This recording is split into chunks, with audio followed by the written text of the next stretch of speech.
It's another beautiful Tuesday. Well, actually, it rained all day here in beautiful Dayton, Tennessee. But you guys made the wise choice to come and hang out with me at the Main Stage Music weekly live stream. Now this week, Jamie, who normally you guys are used to seeing right here, is out drilling holes in Louisiana, being a cool dude and all this kind of stuff. But alas, here I am stuck to, talk to you guys about cool stuff that I think is, fun stuff to discuss. First of all, if you're watching this on YouTube, make sure that you tell your buddies to subscribe, like, share, blah, blah, blah. If you're watching on Facebook, go to our YouTube because we're trying to, build something here, right? So anyway, speaking of building stuff, today someone asked, and of course they were messing around, of course just kind of having fun, and they were saying, well, how many guitars does somebody really need anyways? Okay? And of course, before I'm about to say, wow, I just thought, well, what do you think is right? And they go, well, Stevie Ray Vaughan is only known for one guitar. And Eric Clapton's only known for his one guitar. And I thought, that's interesting that people think that because, in all honesty, they are right, okay? When you think about Stevie Ray Vaughan, you think about that famous beat-all to fire, Stratocaster, right? Or if you think about a lot of these artists, you think of that one iconic guitar, okay? But is it that you just think about that? Or is it that you really know the artist and know that that's the only guitar that they play, perhaps? I don't know. I just thought that, it'd be an interesting thing to discuss. Because, which again, I want you guys to let me know what you think about this. Because there are some people, I had one person, it was one of the most uncomfortable things I ever had to experience. It was a woman, and her husband had special ordered a guitar. And she was very angry that he now had two guitars. And she says, "Don't you know you're promoting materialism?" And I'm like, whoa. Now, the guitars that he had were both very dissimilar from each other. But I had to stop and think about that. Am I doing something and trying to, find people different guitars and so on? Is this, encouraging something bad? Well, let me just give you my little synopsis on this. I view guitars different than some people do. I view them no different than tools for a craftsman. So if you're a craftsman, let's say you're an auto mechanic, you might have sockets that are narrow, and then you might have sockets that are really long, maybe for getting a spark plug out or something like that, right? You probably have all sorts of bushing, pullers, and specialized tools that help you work on cars. Well, not too dissimilar, when you're a musician, when that's your craft, you'll notice that there were different instruments. They might be guitars, but they sound very different and react very different. So they're infinitely fun, too. And, of course, they're cool. Who can't, with that being said, though, you can't equate, oh, he's already got a guitar, he's got an acoustic guitar. Well, you need an electric guitar. that's kind of fair, right? And then some people might say, yes, but he's already got one electric guitar. It's a Stratocaster. Okay, well, that's a perfectly capable instrument. But if you want a throatier, fuller, sustaining tone, a Strat is not usually the first one that someone grabs, right? So I just thought I would go through something kind of fun. I made up a little slideshow of some people that, everybody's going to recognize, okay? And with their iconic guitars. So Garcon, if you're ready. So here's our first slide. So this is obviously the Reverend Billy Gibbons, okay? And of course, Reverend is just a term of reverence. I don't really think he belongs to the Church of ZZ Top or anything like that. But the guy has been known for years to play his iconic Sunburst Les Paul, which of course most of your viewers here are going to know is affectionately called Pearly Gates, okay? Because he can't think of a finer instrument that you'd want in heaven, okay? Now that being said, Billy Gibbons, has played for well over 50 years professionally. Before he was with, of course, the band he's most known for is ZZ Top. Did you know that he actually toured with Jimi Hendrix? He was in a band called the Moving Sidewalks. And when he was in that band, first of all, he didn't have a beard. I know. And he played a Telecaster. He actually had a Flying V before he had the Les Paul. So, I mean, when you get to know these people and talk to them and learn about their stuff, so with somebody like Billy, it might surprise you to know that, yeah, everybody thinks of Billy Gibbons and a Les Paul, but when's the last time you got to see ZZ Top? You're more apt to see any number of these guitars, which, ironically, if you look closely, none of them are Gibsons, at least in this picture. He uses a lot of custom guitars made by a guy named Bolin. He also uses a lot of Gretsch guitars. He's very well known for using Dean guitars, which is a brand. That was the Legs guitar, the furry ones from that iconic video back in the 80s. So Billy Gibbons is just kind of one example of the kind of artist I'm talking about, where he'll have one guitar that everybody associates him with, until you go actually out and see him play live. Then, holy smokes, this guy's got, pretty much everything but the iconic guitar that you might have, thought that he was supposed to play. Which I guess leads me back to another question. So if the issue is that, you have an artist that is associated with one guitar, is it that the artist only played that one guitar? Or was it that, perhaps the only song or the only video that you know that artist from, he happened to be playing that guitar? That might be kind of a tough pill to swallow, but a lot of people, they only know that, oh yeah, Santana, I know him from that Smooth video with Rob Thomas, and he's playing, that Paul Reed Smith. And although he does play Paul Reed Smith, Santana has a very wide and storied guitar collection. And you know what? Paul Reed Smith wasn't even a thing when Santana was becoming, an artist that everybody wanted to watch. So we got some comments coming in, and I want to, again, thank you guys for watching, and I'd love to hear your opinions on this because it's kind of a contentious subject with some people. So our friend Greg called in, and of course he's referring to what I was saying about how guitars are tools. He goes, "Say that louder so my wife can hear that." Now again, this topic is not designed to spur any kind of arguments or get people mad or anything like that, but it's just truly to explain to some people who might think that owning multiple instruments is just some sort of vanity project or something. But truly, these guitars are tools that do have completely different sounds and different tones. So here's another one. Now again, we could go on and on and on about Eddie Van Halen. I don't even think that we have to discuss that in the late 70s, no one had ever seen or heard anything like this. Although some people want to say that Eddie Van Halen invented the, double hammer-on or tapping, as some people would call it. He didn't. The guy before him, Billy Gibbons, had done that on several songs before him. And before Billy Gibbons, there were all sorts of artists that had used that hammer-on or tapping technique on their guitars. But what Eddie did bring is an energy that no one had ever seen before in a kind of mainstream rock band, especially in the 1970s. You had some great hard rock, but nothing like this.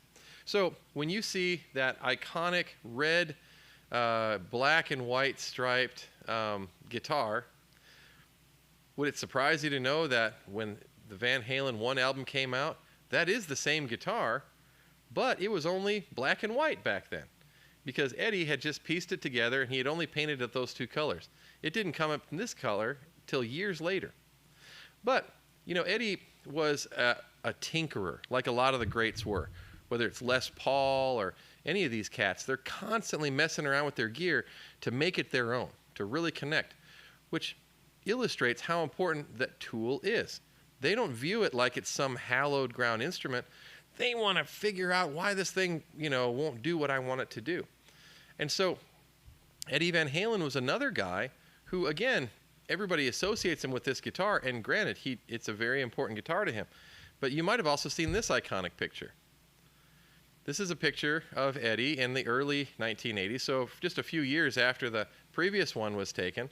And you can see that the one guitar that's not in this picture is the one that he was playing previously. Although they might look the same, he would stripe up a lot of guitars. That turned into his kind of signature look. But look at the guitar he's leaning on there. That's actually a 59 Les Paul, the real deal. And if you really think about it, there's a lot of little bits and pieces in Van Halen songs that you can't get with that, let's just say, that Frankenstein guitar. So remember that beginning part to Running with the Devil? It's kind of this weird clink sound. Eddie got that by playing a Les Paul on that track and using his pick and strumming in the weird place between the bridge and the tailpiece on your Les Paul. I know all you guys are going to go try that now, but that's how he got that sound. So that album, he was even using a Les Paul on it, even though he was associated with and pictured with that striped guitar. So we got some more comments coming in. We got Ron saying, most people just ain't that versed on guitars, so they generally talk about the ones they recognize. That is absolutely true. But again, that's why we're trying to have a dialogue here, because ignorance can be bliss, I guess, right? If you don't really want to fix your roof, you're just going to pretend like you don't know it's leaking, okay? But in all fairness, if you're truly maybe struggling, like that one person did that yelled at me for promoting materialism, okay, with not understanding that these are just different tools for the craft that they are doing, if you don't just, explain this stuff, man, the problem will just keep on going. So now, moving right along, another iconic artist. Now, this guy right here, we could spend an hour just talking about all the stuff that Clapton has used through the years. But again, like Eddie Van Halen that I mentioned before him, and before that, like Billy Gibbons, he is the kind of guy that just can't sit still when it comes to style and in different techniques. By the time this picture was taken, he was already getting that moniker of slow hand. But a lot of you guys may not know that he cut his teeth playing blues music. One of Eric Clapton's, first bands was the Yardbirds, which was kind of a British bluesy pop group. And then later played with a guy named John Mayall and the Blues Breakers. And John Mayall, he was touring right up till, obviously these guys are all starting to drop dead, which is terrible. Just getting old stinks, man. But these guys toured, and if you ever go back and listen to some John Mayall stuff, it's hardly what you'd call smooth, slow hand kind of music. It's pretty straight ahead, amped up Delta blues.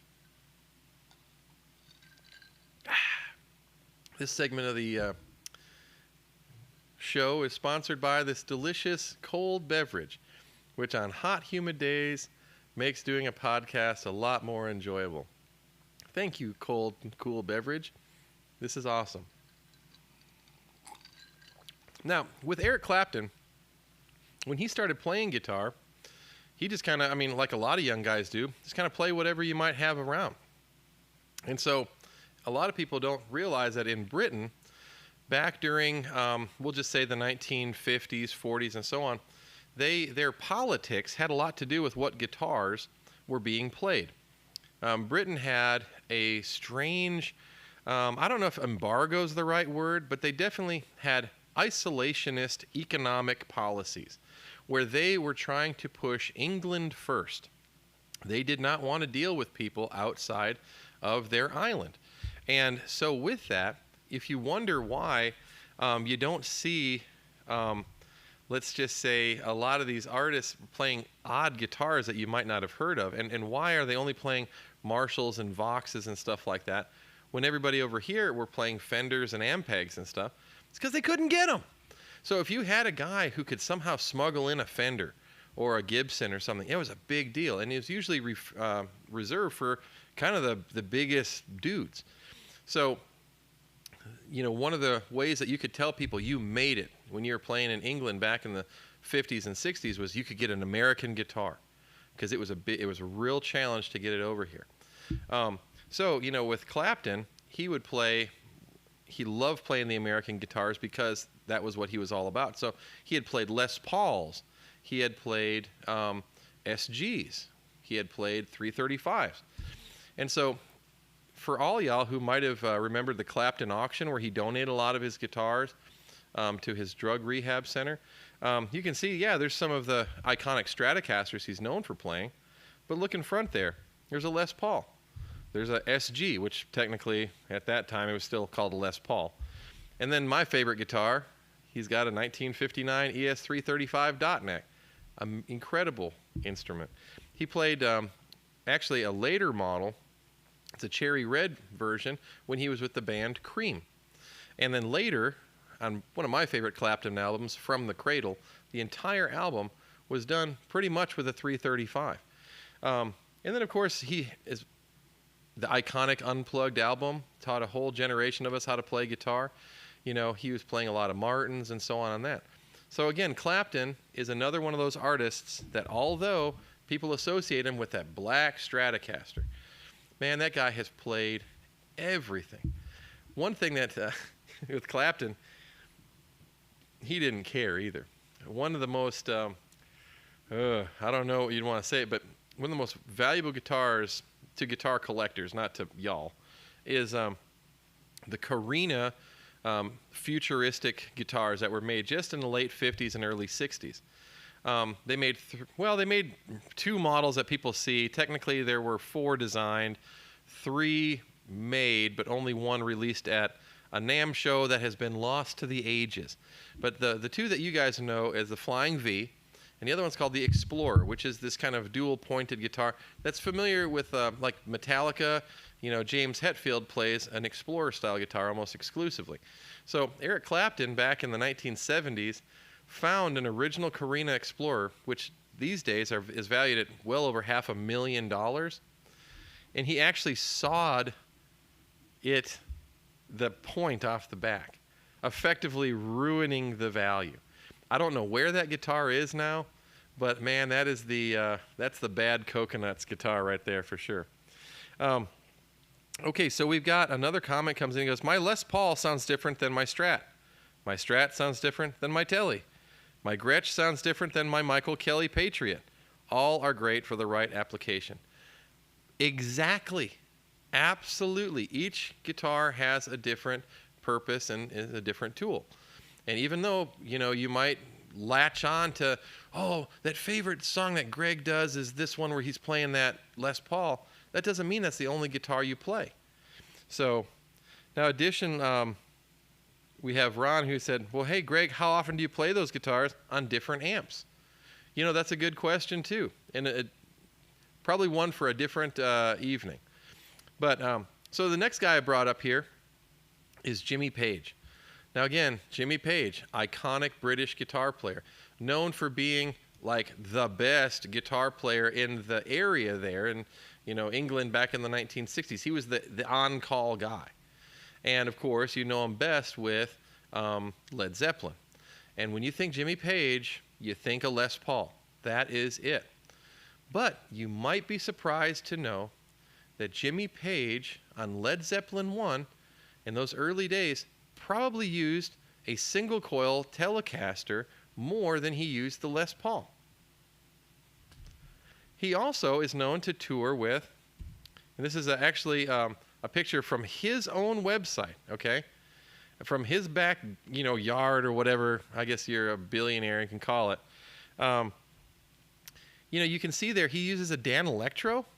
I mean, a Dan Electro, those are phenomenal guitars, one of my personal favorites, but they were considered like cheapo guitars, like something you'd get for your kid.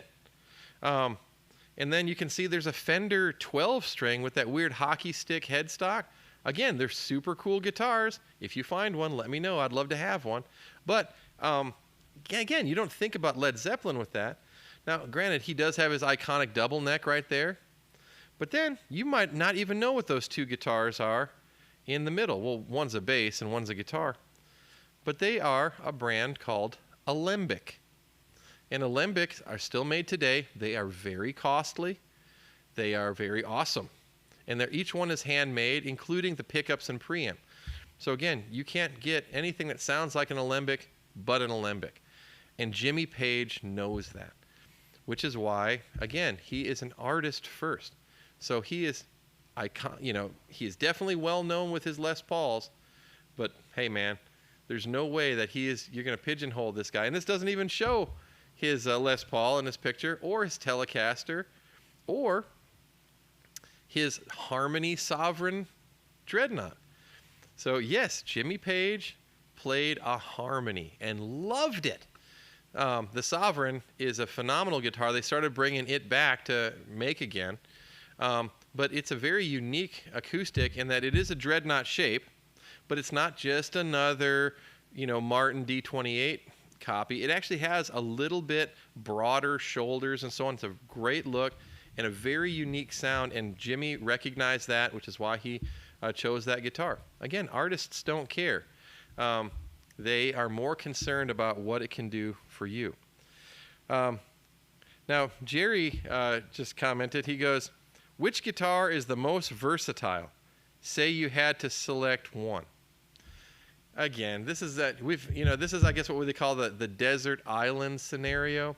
So imagine you're on a desert island and, I guess you could have one guitar. So, that right there is the kind of stuff that a Hitchcock movie would be made about. Because, man, how do you have one guitar when they all do such different things? Eventually, you would start to plateau, and it wouldn't be interesting anymore, and it'd probably just sit there, right? Or you could go real like Twilight Zone with it, and you've got one guitar and all the coconuts you could eat, and then you break a string, and you're like, no! Because what are you going to do, right? Well, I guess it could be like the presidency of the United States of America. They played those 2- and 3-string guitars. Maybe that's how it happened. Maybe it was a desert island scenario. But good question, just not one for this show. I guess if I was going to say one guitar, I guess it would have to be an acoustic guitar. But that's just me. I don't know. And I don't even know which acoustic guitar I'd pick, man, because my tastes are so varied that I'm really into one thing for a while and then I'm into something else. But I've learned a lesson. Don't sell stuff that you think you might want to play later. Because what will happen is you'll sell it and you'll think, look at me, I'm being responsible. I sold that guitar I wasn't playing. And then you blame your wife. Yes, then you blame your wife because that's what they're there for, right? No, but what will happen is 6 months later, you'll be like, I need that back. And then you go trying to find it, and then you don't find it. So the best thing to do is, hey, it's not eaten. You're not having to put gas in it or pay insurance on it. Just put it in the back of your closet, forget you got it, and then like 6 months later, wow, a brand new guitar that I kind of forgot about, and now it's like a happy day all over again. So now this gentleman right here is a bass player, I know. But Paul McCartney, I can't think of a player that is more tied to one instrument than this. His iconic Hofner, which is German-made, 500-1 bass that he played pretty much throughout the entire tenure of... Hey, 10 year? 10 year. Man, did I just put something together? Because the Beatles were only together for 10 years. Man, see what I did there? But anyways, with his entire 10 year with the Beatles, played that iconic Hofner bass. They even started calling it the Beatle bass because nobody remembers 500-1, right? But everybody remembers that. But now, Paul, even when he was with the Beatles, although he's most recognized with that, before they made it, he didn't play that bass. He played a different model that was made by Hofner, among other ones. He had played one called The President. And but nowadays, if you see him in the studio, yeah, there's the Hofner there. But he's got Les Pauls, he's got Telecasters, he's got all sorts of different acoustics. And a lot of people might not know that. Did you know that Paul McCartney bought Bill Black's bass? Now, he was the gentleman who played with Elvis, because Elvis was such a huge influence on the Beatles and Paul McCartney. When Paul got the money, he bought dude's bass. That's pretty cool. He also owns one of, now I'm probably going to get this wrong, but I'm probably not. He owns one of the only like 2 or 3 Sunburst Les Pauls in existence. And I think his model's a 1960. And I also think someone told me that it was actually labeled a second from the factory for some sort of cosmetic blem that had. Another guy that has one, I believe, was John McEnroe, and I don't know where the third one is. But it's still a pretty cool thing. So Paul, he doesn't skimp on the big stuff here. But yeah, long story short, what we're really talking about here is there too many guitars or basses? Now, I mean, I could almost argue, if you're one of these guys who has 35 of the same guitar, I don't know. I know that to you they're all different, but to someone else, what you're talking about there is nuance. But generally, a Les Paul sounds like a Les Paul, and a Martin sounds like or a D28 or whatever sounds like a D28. But if you have, 32 D28s, yeah, they're all going to sound nuanced as far as slightly different, but they're all going to still sound like a D28. And so, that's not really what I'm talking about. I'm talking about someone who has a well-rounded collection of stuff that is designed to, keep their creative juices flowing and so on.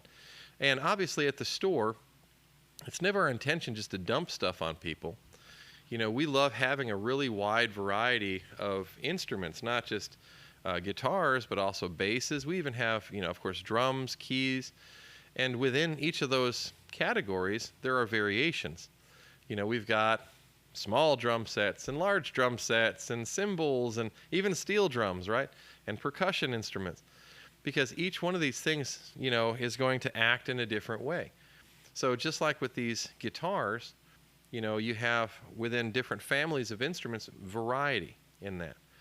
Because, man, variety is what makes things awesome. As players, you guys often will criticize a band for maybe playing the same songs that they heard the last band play.